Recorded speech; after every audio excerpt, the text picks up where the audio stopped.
1/5/1986 খ্রিস্টাব্দে আমার লেখা একটা কবিতা আবৃত্তি করে শোনাচ্ছি। কবিতার নাম কবিতার খোঁজে। অপরাজিতা খুঁজতে হারিয়ে গেছে আমার কবিতা। দেশে খুঁজেছি, বিদেশে খুঁজেছি, খুঁজতে খুঁজতে চলে গেছে আটলান্টিকের তলায়। গর্ত খুঁড়তে খুঁড়তে পৌঁছে গেছে আমেরিকা। এভারেস্টের চূড়ায় পৌঁছে গেছি মেঘলা দিনে। কবিতার খোঁজ মেলে না। ভুল করেছিলাম মনোসংযোগ হারিয়ে। এমনি ভুল হয়ে যায় হঠাৎ হঠাৎ। কবিতার খোঁজ করছি, কবিতার খোঁজ মেলে না। শুধু মাঝখান থেকে গজিয়ে ওঠে ঝামেলা। অশান্তিকে তাড়িয়ে দাও তাসের দেশ থেকে। চমকে চমকে উঠি মাঝরাতে। থমকে থমকে দাঁড়ায় চেতনা। ভলকে ভলকে ওঠে উদ্গার।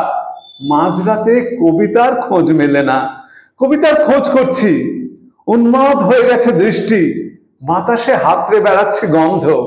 আমাকে একটা কবিতা চুরি করে এনে দাও।